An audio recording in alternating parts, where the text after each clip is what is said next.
Well, good morning, everybody.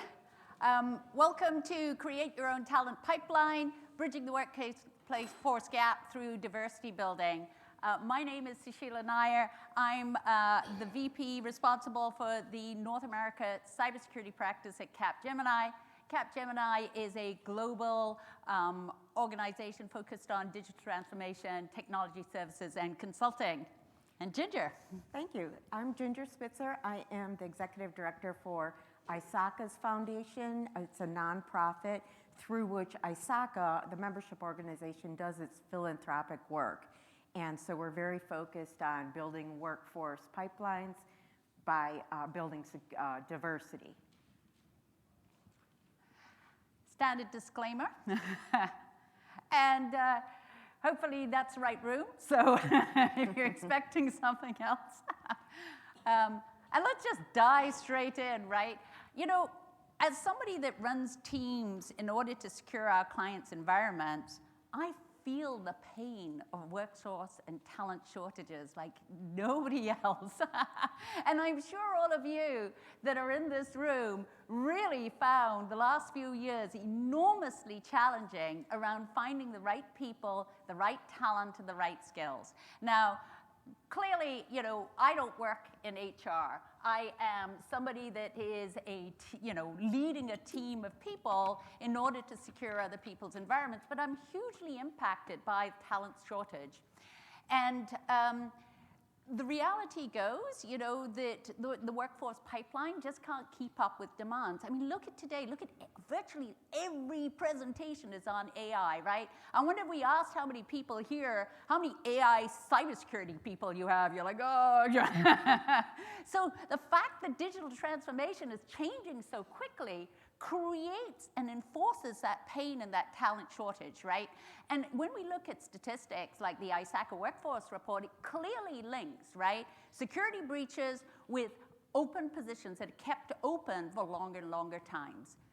So bottom line is, I couldn't sit back and wait for the government to solve this problem or universities to solve this problem, right? I had to get involved in solving this problem. I believe, you know, anybody that does cybersecurity, this isn't a career, it's a passion, right? And you really believe that we have to get people involved in our career. We have to inspire them to come join us. Otherwise, digital transformation, which becomes our greatest strength, also becomes our greatest weakness. And in times of enormous political tension, we become focus of an attack in a way that is truly frightening. So we need to solve this problem, and we can't wait for it. And we also know that there have been, you know, let's face it, cybersecurity is not famous for its diversity, right? And because we need more numbers joining us in cybersecurity, we need all kinds of people to join us. We need women, we need people that may not have had opportunities around university or further career, and we have to be innovative in the way that we find these people and convince them to come join us.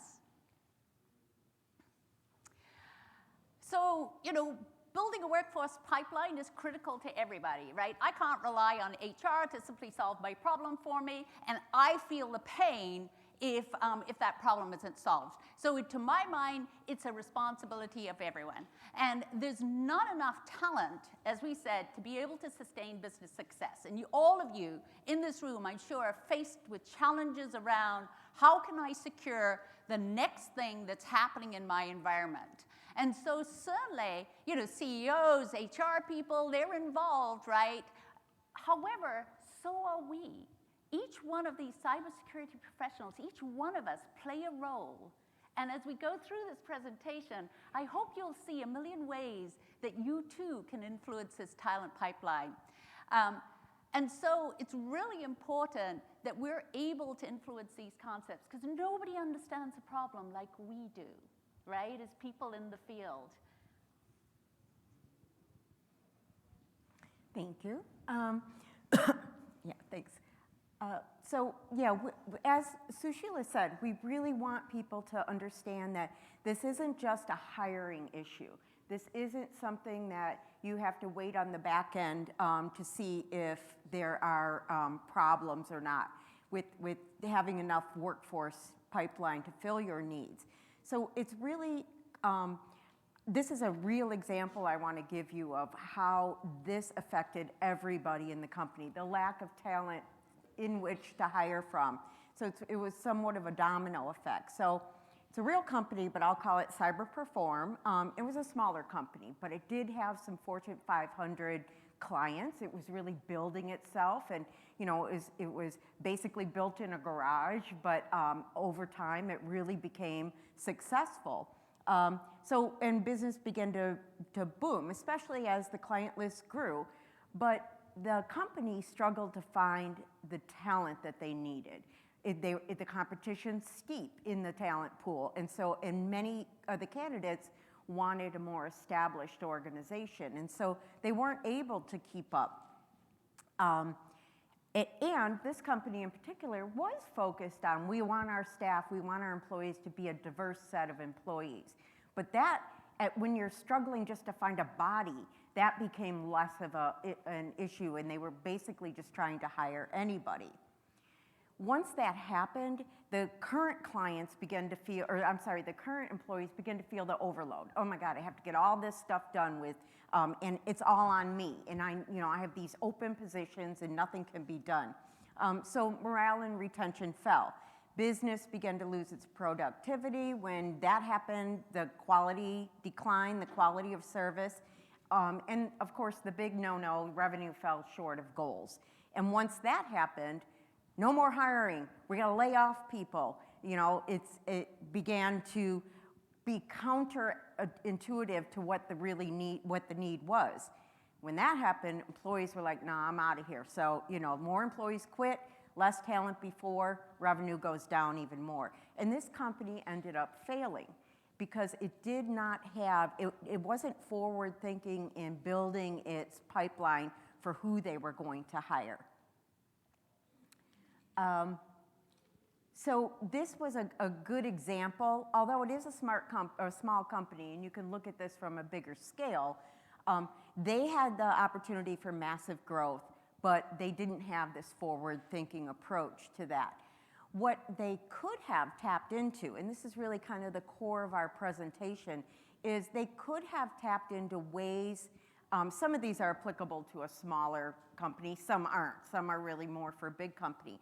But if they had tapped into ways to build a pipeline for a lower cost, the high cost at the end game of not being able to hire could have been countered.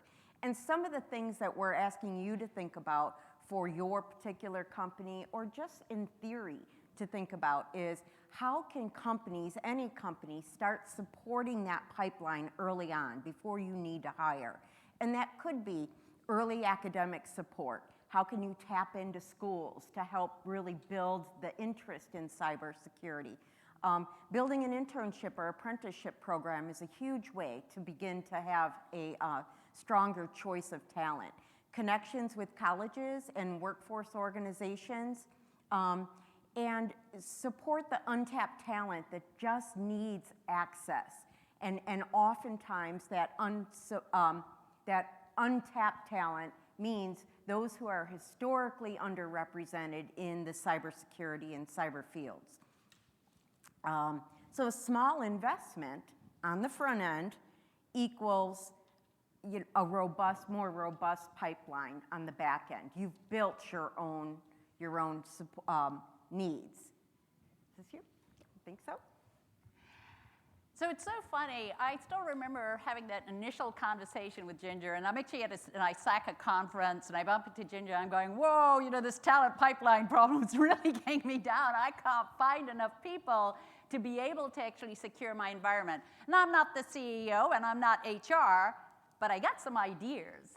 And one of the ideas I had was I had a little bit of funding, and I was interested in perhaps experimenting around scholarships, right? And I don't have the time to manage or administer scholarships, but talking to Ginger, I realized that One in Tech had a lot of experience in this area, and I thought, what, I'm going to experiment with this.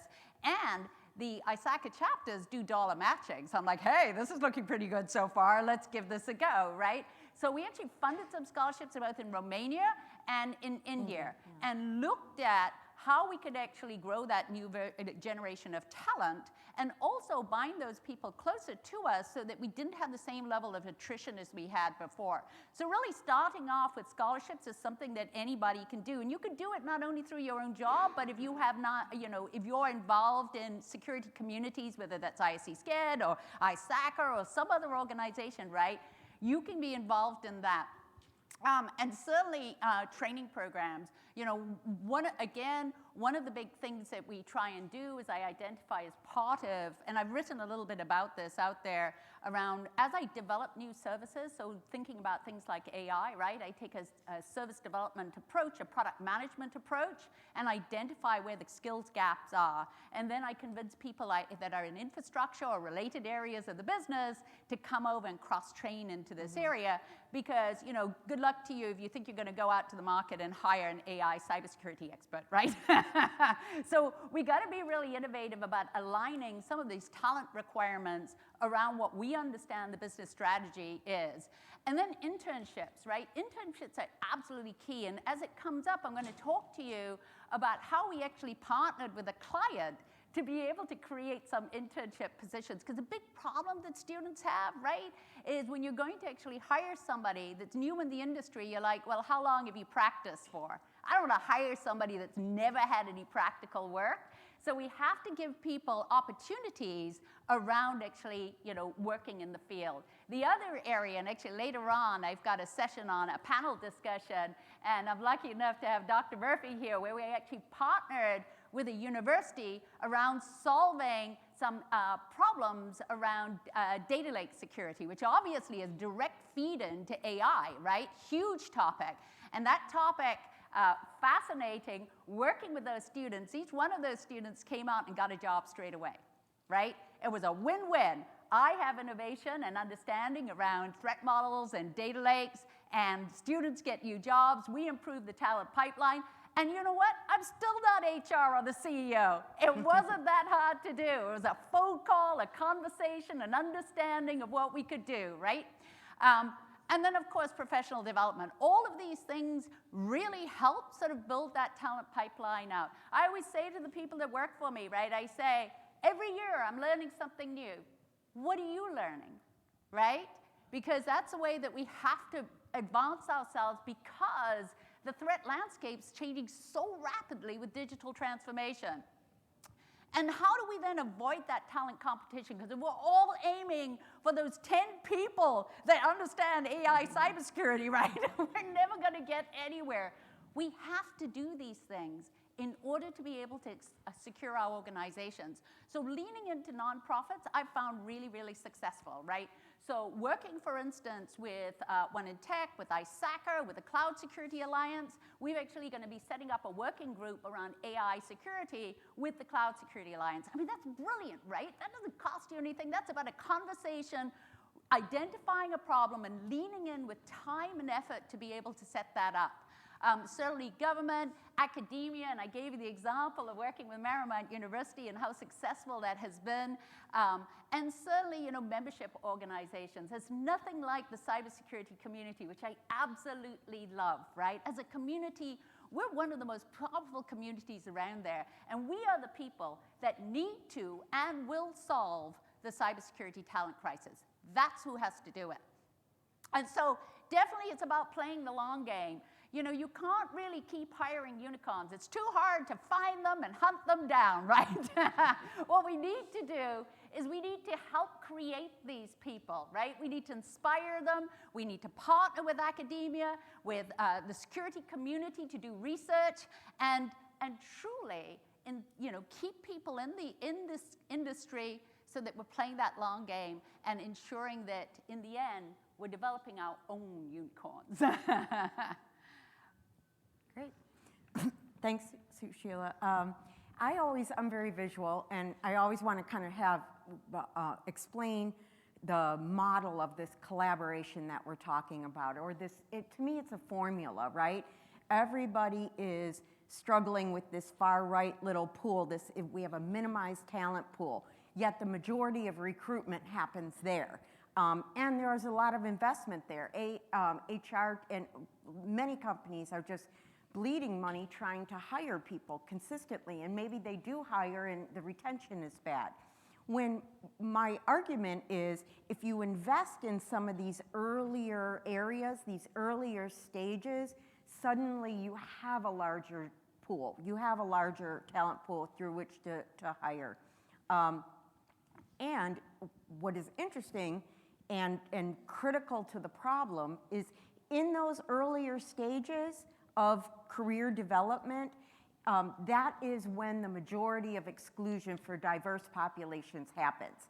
It's not, oh, everybody's equal, there's full equity in everything, and then when the talent pool is finalized, we just are not selecting the right candidates that make up a more diverse workforce. That's not what happens. Unfortunately, these populations, whatever diversity means to you, gender, race, culture, socioeconomics, whatever it may be, those people are filtered out. They're excluded much earlier than the actual hiring pipeline. And so if you're focused on that and you're investing, and I don't care if well, I do care, but if it's funding or other resources or just efforts and communication and partnership, that's where we're asking companies, all companies, to start looking at. And you can do that through collaboration. You don't have to build these programs. If you can support them or connect with them, you have been part of the solution then. It's time for you to talk about Capgemini. Excellent. So as I came over to Capgemini, one of the things I've certainly learned about scholarships is you really need to work with HR. The success of scholarships, because you need to bind those people to you, it's really important that you're meeting regularly with them, even if it's only quarterly, right? So they get to know your organization. They're far more likely when they come out of this to actually be able to sign up to your organization. So one of the things that I was interested in doing is certainly collaborating with One in Tech and looking at other ways that I could solve the talent crisis. And one of the ways, and we'll see a slide kind of coming up, is Capgemini is doing some wonderful work with City of Refuge in Atlanta. And I don't know if you've heard of them, but City of Refuge is just extraordinary, right? What happened is the gentleman there set up a program, and that program of training is actually free, right? But you have to apply, you have to show financial need, and there are two kind of areas, both of which are shortages that I believe are really important to be addressed, is coding, like who doesn't want coders, right? And cybersecurity. And so he put this program together, and we've leaned into that program, providing expertise. In fact, my team, for instance, I asked them all to volunteer as being mentors. You can do that remotely, right? And what that does is it provides those folks with support to kind of learn. It's not a big lift, right? It's maybe an hour a month. I've volunteered myself. And what I believe that does is create a really great culture as well within my team, because it's a culture of caring. So it was really a plus there, right? And then we actually got One in Tech involved, because we said, hey, they're missing some fundamentals around cloud, around some other areas. Let's kind of lean into that and also build some certification programs into the existing program that was there. All of this done, with the outcome of wanting to have more people in our talent pipeline. But where it was really, really brilliant is we then got a client involved, right? Cox Communication.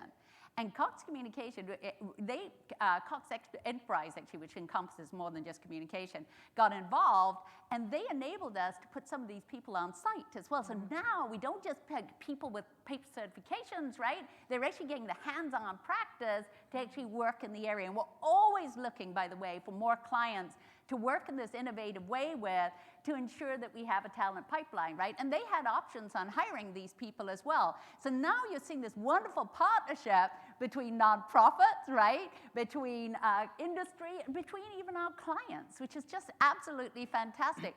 And with an outcome of not only do we get more people into our talent pipeline, but we create a culture that I truly want to work within, right? People that care about people, they're passionate about cybersecurity, they're constantly learning. I even have run some of these courses myself, because I truly care and I really love teaching. And so Sheila, can I add, Yeah, sorry, but please, I want to add, The site she's talking about, which is City of Refuge in Atlanta, Georgia, the population that is served there is a population that is often excluded. It is, you know, it's highly, a very high poverty area. These are people with incredible capability, but they haven't had the opportunity to be trained. They don't have the support, the socioeconomics, primarily, I believe, African American and Latino populations. And this is incredible for them because they haven't taken the traditional pathway. They haven't gone to college. They haven't been able to maybe even plug into, maybe even get through high school in some cases. But they are a population that can be a great opportunity for companies to train and look into. I think that's such a good point. I mean, my current mentee, I just think she's blindingly smart. You know, we welcome her in the industry. And it is hard, right? They have to take that time off, not earning money or working in the evenings to stay in the class. The class is free, but their accommodation and their surrounding support, you know, isn't actually there. And so dragging in things like the chapters, you know, more training material, volunteer time, it truly makes a huge difference. And the benefit is all to the organization, right? You either challenge with not enough people to be able to secure your infrastructure, or you start to lean in, right? That's really the truth. So I think that's a fabulous story around it. What I love about this is, you know, by partnering with a nonprofit, it's allowed me to lean in less because they can set up the scholarships. They can set up the, you know, the mechanisms. We volunteer some of our time, and that's a perfect partnership for me. You know, one of the things that I did want to say is at Capgemini, right? Why this fit in very well with us is because one of our targets are around diversity. We actually have metrics and measurements because we find that otherwise it tends to be just, you know, the way you need commitment is you need to measure and you need to understand how you're doing, right? And so it's truly a culture of inclusion. And we're an international organization. That's really important that everyone feels that they have a career within Capgemini. And so this is aligned with all of our values around accelerating gender equality. We're actually aiming towards 50% of women in leadership positions. We're looking at ensuring that we're including all kinds of diverse populations at Capgemini. And so this fit in with the values of the organization as well as achieve the outcome of me having the right people in my organization to deliver the work that I needed to secure my clients. The Capgemini has a long history of working with global organizations. And so nonprofits, one of the partnerships we're working around, in fact, are with Cyber Peace. So Cyber Peace are actually an effort to be able to secure nonprofits, for instance. And by actually donating some of our time around securing nonprofits, we're also helping different people get different kind of skill sets because, you know, we can use different sort of folks involved with that. And of course, Cyber Peace, if you're aware of this, you know, nonprofits very often don't withdraw from areas that may be under attack. And so they get attacked by both sides very often. So helping them is a great way of actually developing skill sets as well as doing good in the world. So some really fantastic mechanisms of being able to collaborate. And I think really one of the reasons we had that slide there is to say there are so many ways of collaborating. You know, you could collaborate with your local ISACA chapter. I had a word with our local school system, and they said, look, 4 times a year we have teachers training, and the cybersecurity teachers have no background in cybersecurity, right, in careers. If you could just send a person in every quarter, or will you do it virtually, we truly would appreciate that. And that welcomes people from that age group into our careers. And from a branding perspective, you know, if you wanted to look at it that way, they're a huge value as well, right? Because they get to know you. They're more likely to apply to your organization later. So there are huge amounts of opportunities. I guarantee you, if you reached out to your local school system, you know, they would say, we welcome you. Thank you so much. We would be glad for your help. So over to you. Yeah, a little bit about the One in Tech Foundation. As I said, it's ISACA's foundation. ISACA is a global membership organization for cyber professionals. And we've really we're new, and so we're kind of evolving as we go based on our conversations with people in the field and working with academia and working with corporation. But we currently have 3 key strategies. And our strategies are around let's build a diverse cyber workforce, which will then fill the gap in the talents, address the talent shortage. So the first way we do that is we do fund global scholarships. So these are tuition-based, although in some countries they is more of a stipend than an actual tuition base because school may be free or training may be free, but they need the support system around it. And we do that globally. I think last year we did 134 scholarships around the world. The key to us being around the world is our chapters. ISACA has 220 chapters. One of which is here today, Greater Houston. And these are we partner with them because they know their area. They know where are the potentials for building a workforce pipeline. What are the historically underserved that we can bring training or scholarships to and pull them into the field where they've been excluded in other ways. So we do fund with these global scholarships, but keep in mind, we don't just give the funding. One in Tech does all the scholarship. So your company is like, we don't have time to do scholarships. We don't have time to do trainings. We don't have time to tap in. But that's what these nonprofits do. It's what we do and other nonprofits do. We do the work for you, but we need your initiative to be able to get it going. The other couple things we do is we accelerate careers. Sushila mentioned gender diversity and moving women into leadership roles. And so we have a She Leads Tech Academy and a She Leads Tech program that does that.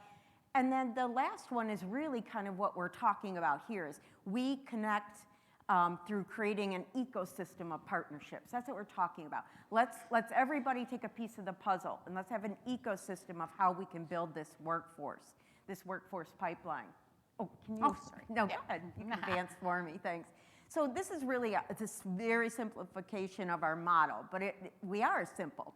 So One in Tech is this philanthropic foundation. In the States, it's a 501c3, which means it's a charity that sometimes applies to other countries. Sometimes the other countries don't care, but it is, so we kind of are the hub of building these relationships. We'll reach out to corporate, or corporate comes to us. In the Capgemini instance, we work with, I'll show you a bunch of other places too. We work with the academic institutes, a whole system of academic institutes. And so we're the point person. So if a company's like, we want to fund scholarships, but we can't do this, it's too much, we'll do the scholarships, we'll work with those academia centers, but we also find out from the academic institutes, what does a population need? What do we need? Who do we need to serve that can get them into these groups? We also clearly work with nonprofit organizations and other organizations like membership organizations. We work with the National Cybersecurity Alliance, and we work with the CISA and different organizations like that. And the last one is the key one, which is these ISACA chapters that we work through. Because the chapters can support us in funding, in mentoring, in outreach, all sorts of things. So that's really a key way that it's simple, right? That we have a business case, we have a problem, shortage of workforce. We have another problem, lack of diversity. Here's a way that all of us can get together and start to build that. End game, you have more people to hire. And that's exactly, by the way, why I chose One in Tech, because I didn't have the bandwidth to do all of this stuff, right? What they brought is the local contact through the chapters. There's mentoring built into the chapters, so these people that get the scholarships actually getting exposure to the community, they're learning, and all of the certification and training that were provided with it.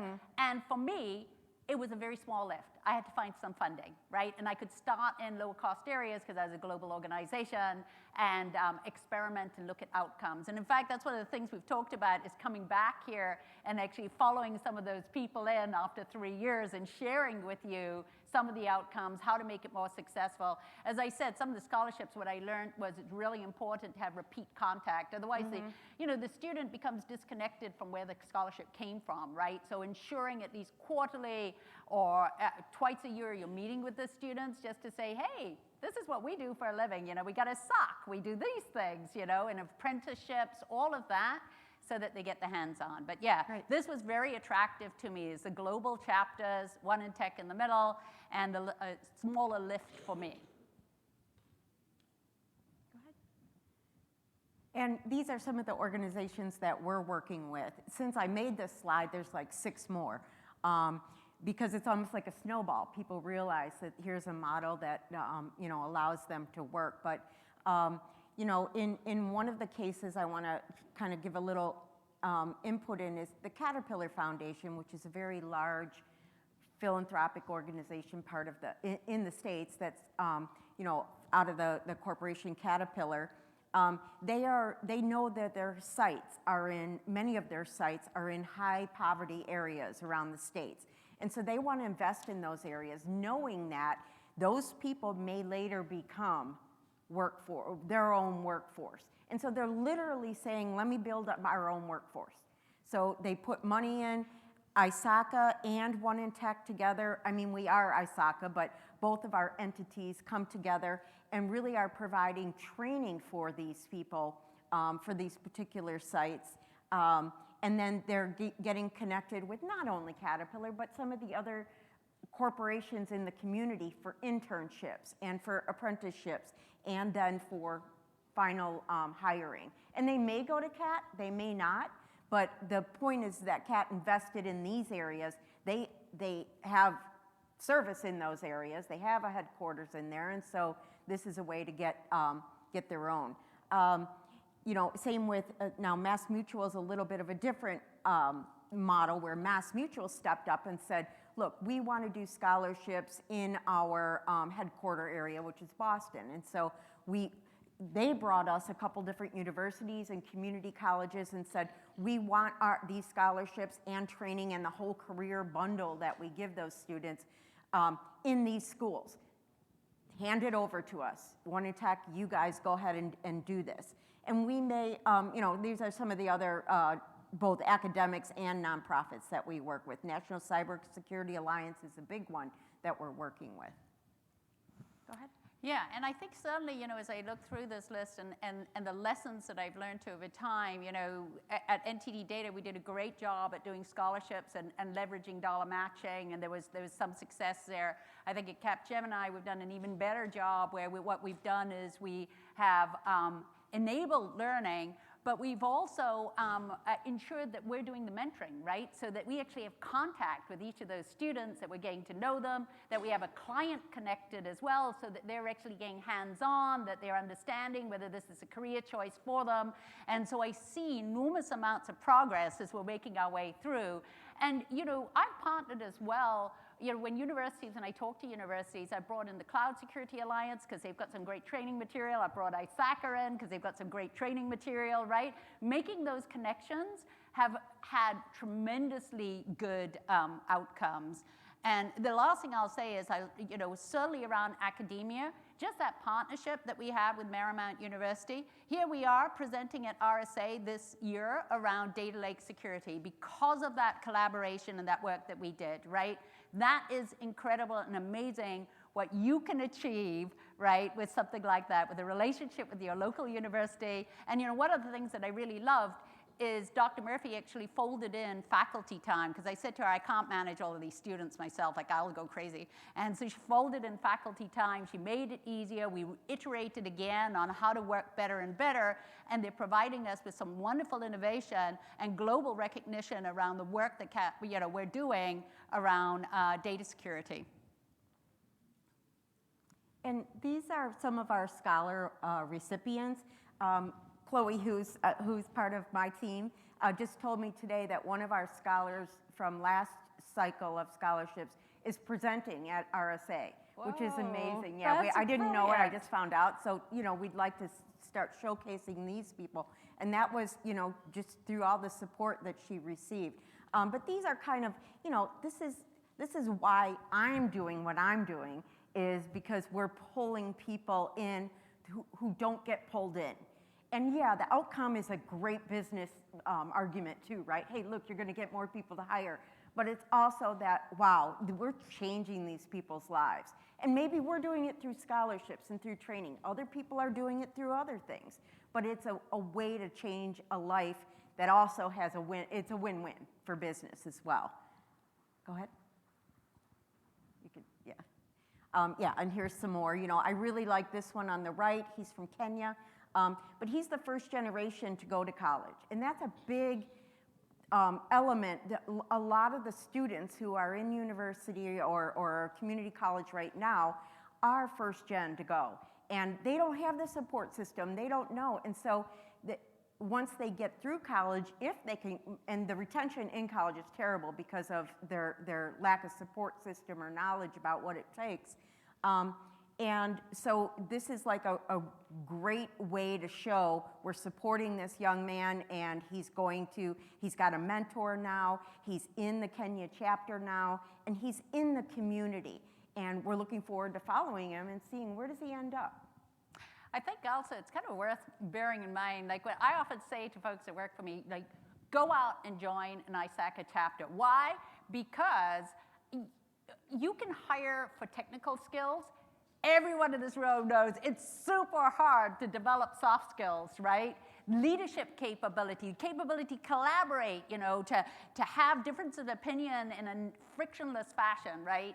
So really in being involved in the community, it doubles up with the fact that people are gaining skills in a very safe environment, which are leadership skills that I need as well in the business. So this is really tremendous. And there are mentoring programs built in, because when you look at the statistics, right, people tend to leave cybersecurity because it's a stressful profession, right? The turnover for CISOs is not good. So really having that support of the community has made a difference. And what I see is when we've actually had candidates that come through these different channels, they're far more likely to stay with us as well. Attrition is far lower, yeah. yes. So that's also another benefit that you really gain from this. We wanted to mention, because yeah, we are focused on our own organizations because we're passionate about what we're doing, but we didn't invent this. We didn't invent collaboration. There's a million different companies doing this.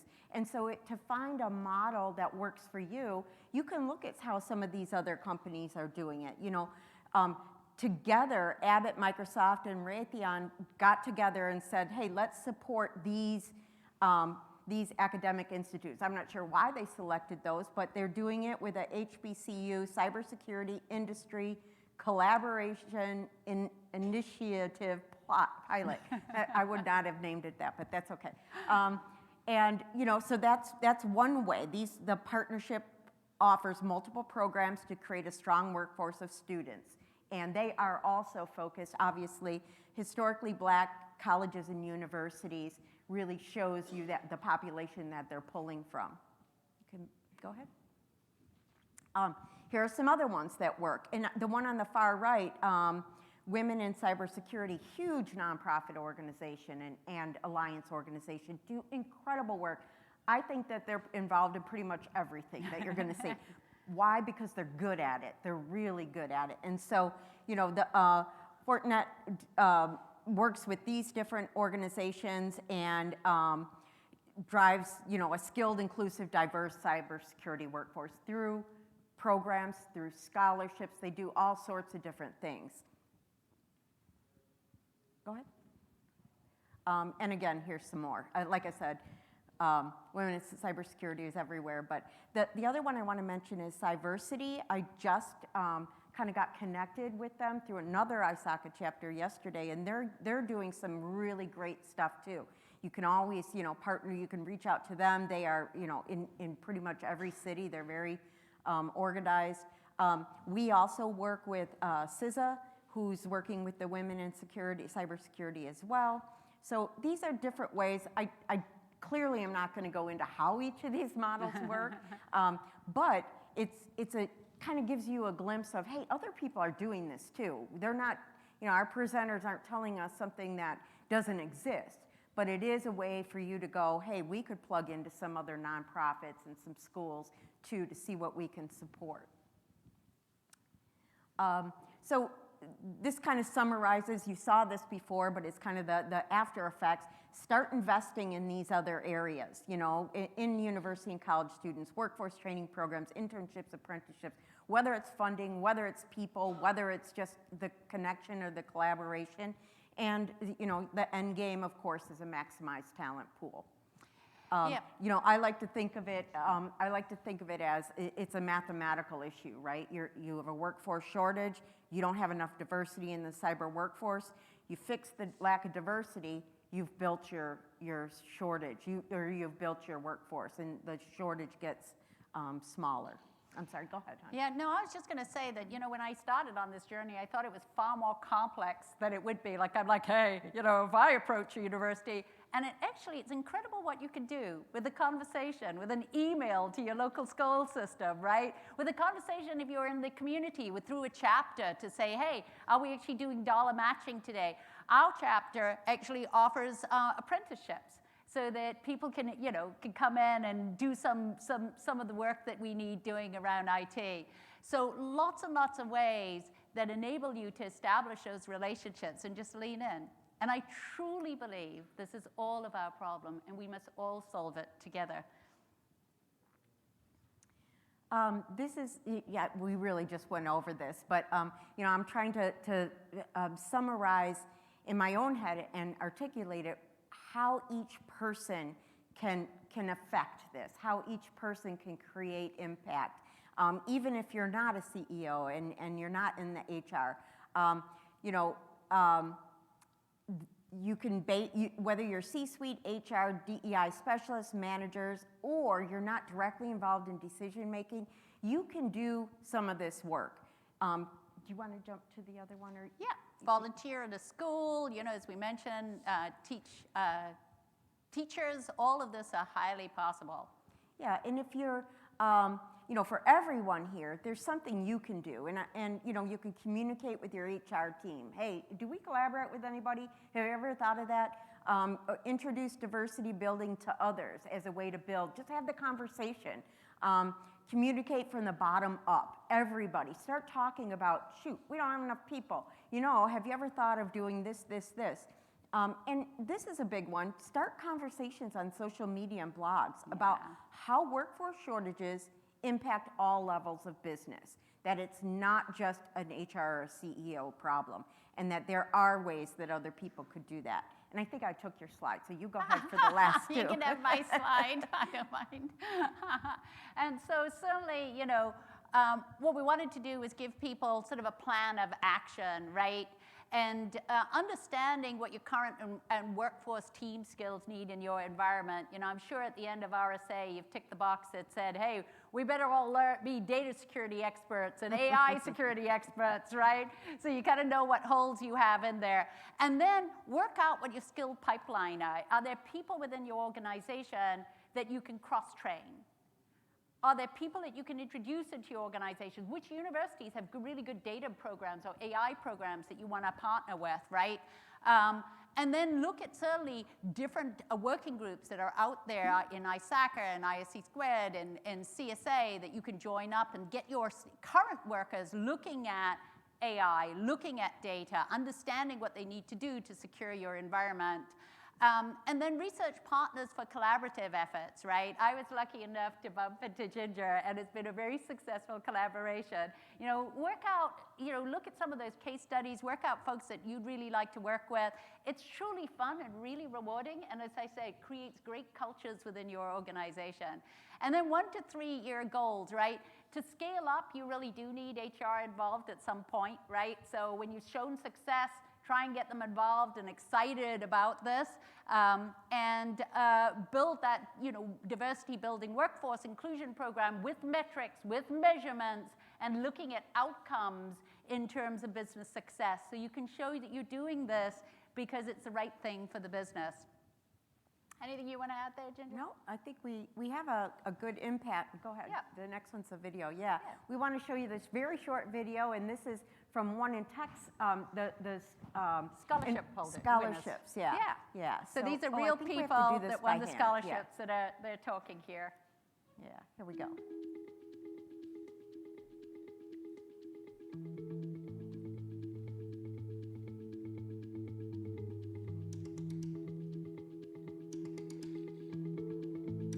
The One in Tech scholarships are absolutely critical to being able to help diverse candidates find a place within cybersecurity. This problem around the cybersecurity talent pipeline is not going to solve itself.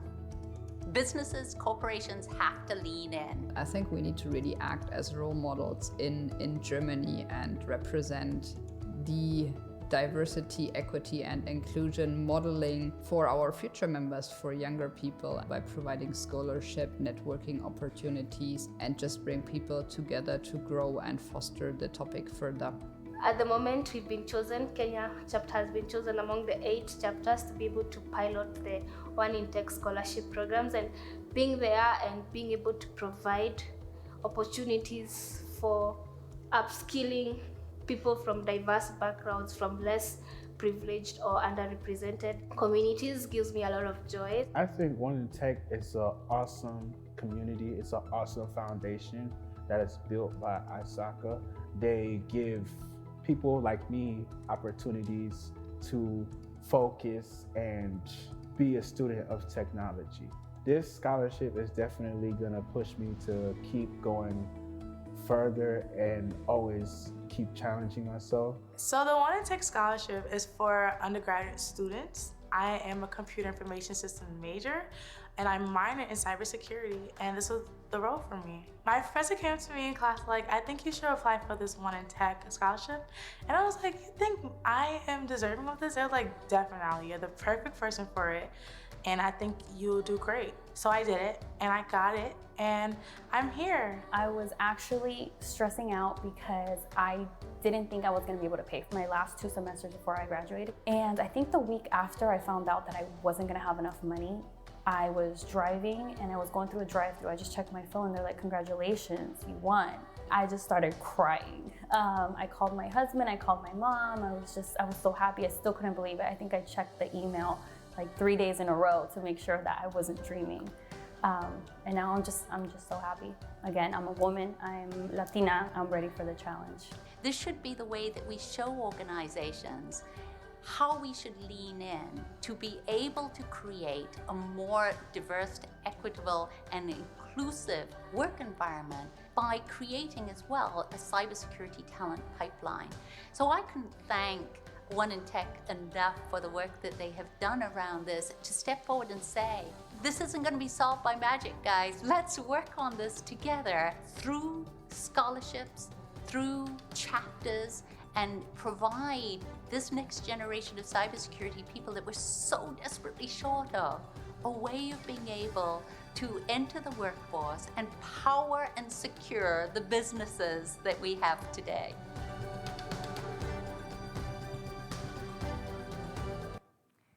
Great. Oops. So it'll just play. So one of the things that that this video doesn't mention is, yes, it's ISACA chapters. Yes, it's One in Tech, and it's as Sushila represented, it's corporations, it's companies that can come together with us or whomever and build these collaborations. So I think, go ahead. I think that's the last one. Oops. Uh-oh. There we go.